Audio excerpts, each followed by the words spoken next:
સુરતના ગોળાદરા ખાતે આમ આદમી પાર્ટીની યોજાયેલી જાહેર સભા ગોપાલ ઇટાલિયા અને ઈશુદાન ગઢવીને ખુલ્લો પડકાર ફેંકી સરકારને આડે હાથ લીધી હતી।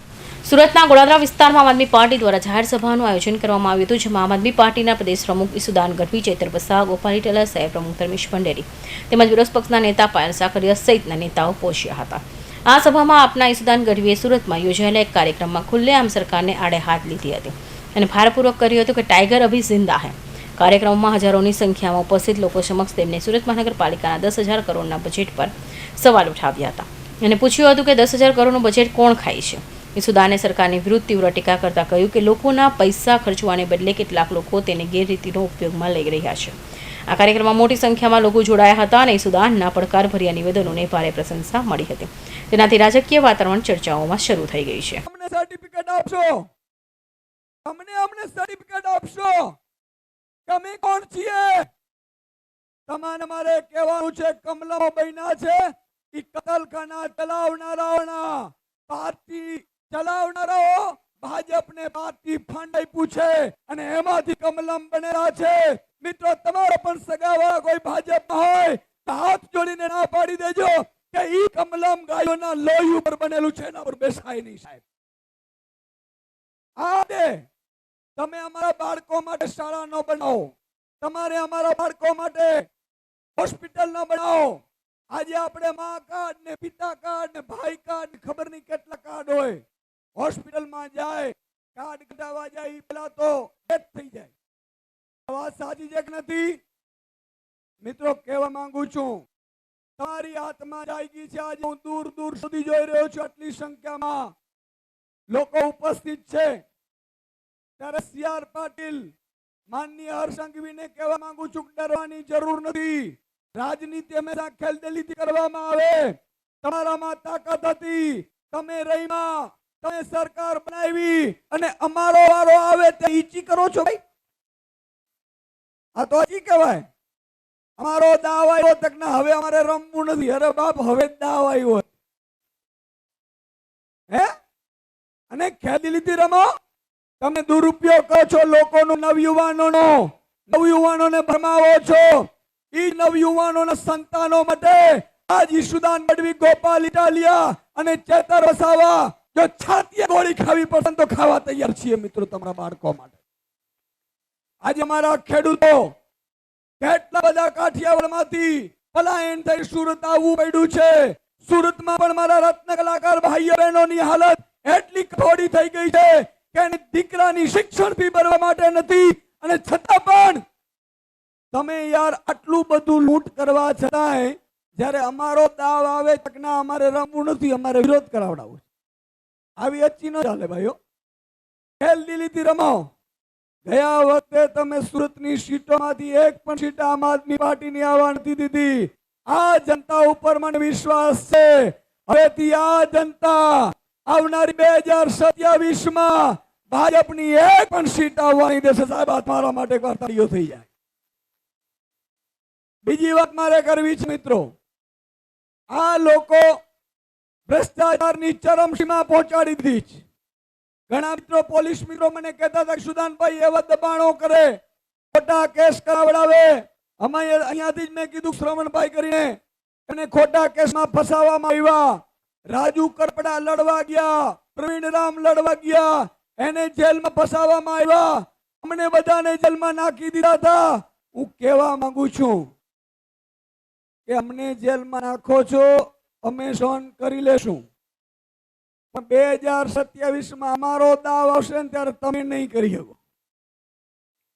અને બાપના બોલથી કહું છું સાહેબ, તમારે અહીંયા ગામમાંથી વિડીયો બનાવો તો બનાવી લેજો।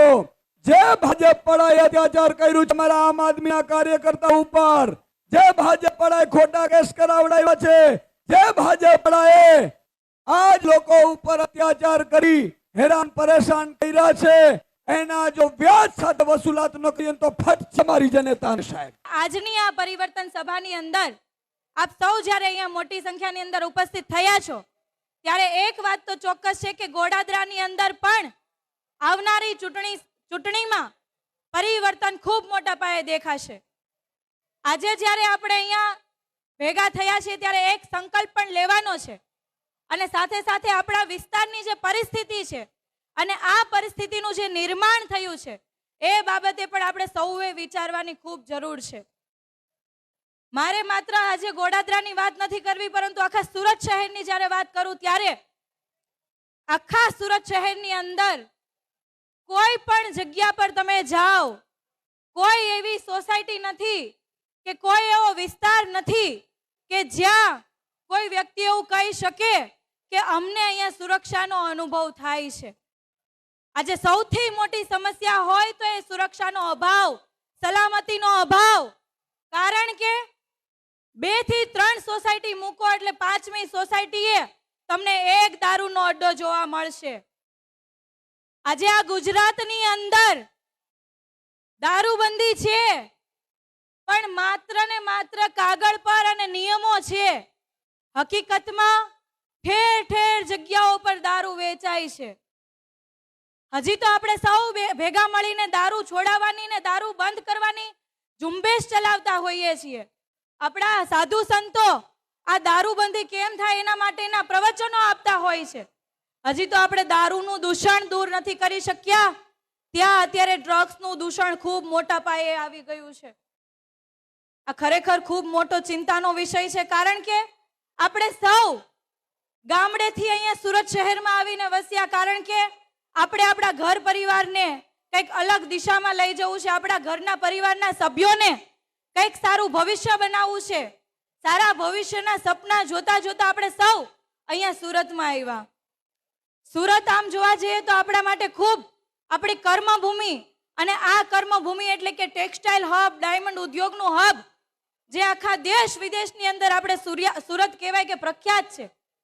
તમામ જગ્યાઓ પર નામના મેળવે છે. પરંતુ આજે આ સુરતની અંદર નશાનું પ્રમાણ એટલું વધી ગયું છે કે એ હવે આપણા ઘર સુધી આવવામાં થોડુંક પણ દૂર નથી. આના માટે આપણે સૌએ અવાજ ઉઠાવવો પડશે. ગોડાદરાની અંદર ગઈકાલે અમે આ જ વોર્ડમાં, જે વિસ્તારની અંદર આપણે બેઠા છીએ, આ જ વિસ્તારમાં અમે ડોર ટુ ડોર અભિયાનની અંદર ગયા હતા. આ ડોર ટુ ડોર અભિયાનમાં અમે એક સોસાયટીમાં ગયા.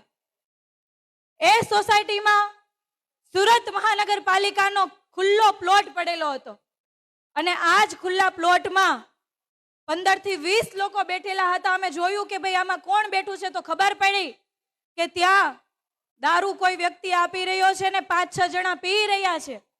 અમે ત્યાંથી થોડા આગળ ચાલ્યા તો જે રીતે આપણે શેરીમાં ઓટલા પર બહેનો બેસીને પોતાનું કામ કરતી હોય, શાક સુધારતી હોય, એવા દ્રશ્ય આપણે પહેલા જોતા. પણ ગઈકાલે મેં અને મારી ટીમ સાથે અમે જે જોયું, ખરેખર ખૂબ જ દુઃખની વાત છે કે ઓટલા પર બેસીને એક ઓટલા પર 3 લોકો દારૂ પીતા હોય, ચોથો વ્યક્તિ એમાં મસાલો કે જે બી વેફર છે એ આપતા હોય.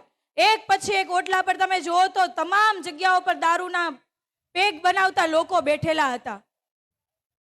આ કેટલી ગંભીર વાત કહેવાય ને. નશાનું દૂષણ ક્યાં પહોંચ્યું. અને જ્યારે આપણે ન્યૂઝ સમાચાર જોઈએ તો આ સમાચારની અંદર આપણે એવું સાંભળીએ જેમ કે હમણાં 31 એટલે કે આપણા ગયા વર્ષનો છેલ્લો દિવસ, એ દિવસે ઘણા બધા લોકો દારૂ પીતા પકડાયા હતા, અને બીજા દિવસે પેપરની અંદર ખૂબ મોટા પેજની અંદર મોટા અક્ષરોની અંદર લખાઈને આવ્યું હતું, આટલા લોકો દારૂ પીતા પકડાયા. ખરેખર વાત સાચી છે કે આટલા બધા લોકો દારૂ પીતા પકડાય છે. આજની આ યુવા પેઢી નશા તરફ જઈ રહી છે, પણ એને ધકેલવા વાળું કોણ? દારૂ બનાવવા વાળું કોણ? દારૂ વેચવા વાળું કોણ? ડ્રગ્સ બનાવવા વાળું કોણ? ડ્રગ્સ વેચવા વાળું કોણ? આના ઉપર કેમ કોઈ સવાલ નહીં? કેમ આ બાબતે બધા ચૂપ છે? ભાજપના જ વડોદરા જિલ્લાના 5 જેટલા ધારાસભ્યએ મુખ્યમંત્રીને પત્ર લખ્યો અને એવી વેદના વ્યક્ત કરી કે છેલ્લા 30 વર્ષથી ભારતીય જનતા પાર્ટીનું શાસન છે. એક હત્તું શાસન તાલુકા જિલ્લા પંચાયતથી લઈને મહાનગરપાલિકાથી લઈને ગુજરાત સરકાર, દેશની સરકાર ભારતીય જનતા પાર્ટીની હોય, અને શાસક પક્ષના ધારાસભ્ય તરીકે અમારી રજૂઆત અમારા કલેક્ટર નથી સાંભળતા, જિલ્લાના જિલ્લા વિકાસ અધિકારી નથી સાંભળતા, કમિશનર નથી સાંભળતા, એસપી નથી સાંભળતા. એવી આજે એમણે રજૂઆત કરી, એક પત્ર પાઠવ્યો. ત્યારે સાથીઓ વિચાર કરો, આ 30 વર્ષના એક હત્તું શાસનમાં ભારતીય જનતા પાર્ટીના પોતાના ધારાસભ્યને કોઈ સાંભળતું ના હોય, ભારતીય જનતા પાર્ટીના ધારાસભ્યનું કોઈ માનતું ના હોય, તો તમારા અને અમારા જેવા સામાન્ય નાગરિકોની તો શું દશા થતી હશે? આજે 30 વર્ષના શાસનમાં ભારતીય જનતા પાર્ટી માત્ર ને માત્ર ભય, એક ડર પેદા કર્યો છે કે કોઈ પણ ભારતીય જનતા પાર્ટીને સવાલ પૂછો, ખેડૂત હમણાં થોડા દિવસ પહેલા આંકલાવના એક ખેડૂતે ત્યાંના સરપંચના વિરુદ્ધમાં મુખ્યમંત્રીને રજૂઆત કરી, તો એ ખેડૂત પર એને સળગાવીને મારી નાખવાના પ્રયાસો થયા. કોઈ વિદ્યાર્થી એમના શિક્ષણની અધિકારો માગે, કોઈ યુવાન આ સરકારમાં રોજગાર માગે, કે કોઈ સ્વાસ્થ્ય માટેની રજૂઆત કરવા જાય, કોઈ પીવાનું શુદ્ધ પાણી મળે એની રજૂઆત કરવા જાય, કોઈ વીજળી મળે એની રજૂઆત કરવા જાય, ત્યારે આ ભારતીય જનતા પાર્ટીના નેતાઓ એમને ડરાવે, ધમકાવે, પોલીસનો ઉપયોગ કરે, પોલીસને ત્યાં મોકલે, એમના પર રેડ પડાવે, ખોટા કેસ કરાવે અને એમને દબાવવા માટેનું કામ કરે છે. આજે આપણી વચ્ચે શ્રવણભાઈ જોશી નથી, એનું અમને દુઃખ છે. જે શ્રવણભાઈ જોશીએ એમના સમાજ માટે અવાજ ઉઠાવ્યો, સુરતની જનતા માટે અવાજ ઉઠાવ્યો, સુરતની જનતાને સુવિધા મળે એના માટે અવાજ ઉઠાવ્યો, ત્યારે આ ભારતીય જનતા પાર્ટીના નેતાઓને ગમ્યું નહીં અને શ્રવણભાઈ જોશી પર ખોટો કેસ કરીને એમને જેલમાં મોકલ્યા છે. પણ સાથીઓ, શ્રવણભાઈ જોશી એકલા નથી, શ્રવણભાઈ જોશી સાથે આમ આદમી પાર્ટી, પૂરી ગુજરાતની પાર્ટી ઊભી છે. તમે જોયું હશે, અમે પણ અમારા વિસ્તારના લોકોના અવાજ બનીએ, ત્યાંના યુવાનોને રોજગાર મળે એની વાત કરીએ, ત્યાંના ખેડૂતોને સિંચાઈના પાણી મળે, પાકના ભાવ મળે એની રજૂઆત કરીએ, આદિવાસીઓ માટે બોલીએ, વિધાનસભામાં સરકાર સામે બોલીએ. અને આ ભારતીય જનતા પાર્ટીની સરકારને ગમે નહીં. મને પણ 2 વખતે મારા પરિવાર સહિત એક વખત અને મને એક વખત જેલમાં નાખ્યા. જેલમાં અમને પણ ડરાવવામાં આવ્યા, અમને પણ કહેવામાં આવ્યું કે તમે ભારતીય જનતા પાર્ટી સામે કેમ બોલો છો, અમારા મુખ્યમંત્રીને સવાલ કેમ કરો છો, અમારા અધિકારીઓ સામે કેમ બોલો છો, અમારા સાંસદ સામે કેમ બોલો છો, તમે આદિવાસીઓ માટે કેમ બોલો છો, અને તમે આ બધું બોલવાનું બંધ કરશો તો જ તમને જેલોમાંથી છોડીશું, તો જ તમારા પર ખોટી FIR નહીં થશે. ત્યારે પણ અમે કીધું હતું, આમ આદમી પાર્ટીના જે પણ હશે, એ ચાહે ચૈતરભાઈ વસાવા હોય, એ ચાહે શ્રવણભાઈ જોશી હોય, એ ચાહે ગોપાલભાઈ ઇટાલિયા હોય, એ અમારા રામભાઈ હોય, એ અમારા પ્રવીણભાઈ રામ હોય, રાજુભાઈ કરપડા હોય, એ ગુજરાતની જનતાનો અવાજ બનવા વાળા લોકો છે. તમારી તાનાશાહી સામે અમે ડરવા વાળા લોકો નથી.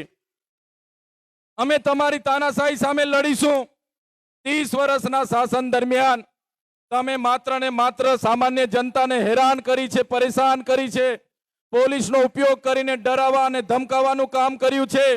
ત્યારે આજે જનતા એક પરિવર્તન ઈચ્છી રહેલી છે. અને સાથીઓ, માન્ય કેજરીવાલજીની માર્ગદર્શનથી, ગુજરાતના પ્રદેશ પ્રમુખ ઈસુદાન ગઢવીના માર્ગદર્શનથી આવનારા દિવસોમાં પૂરા ગુજરાતમાં પરિવર્તન આવી રહ્યું છે.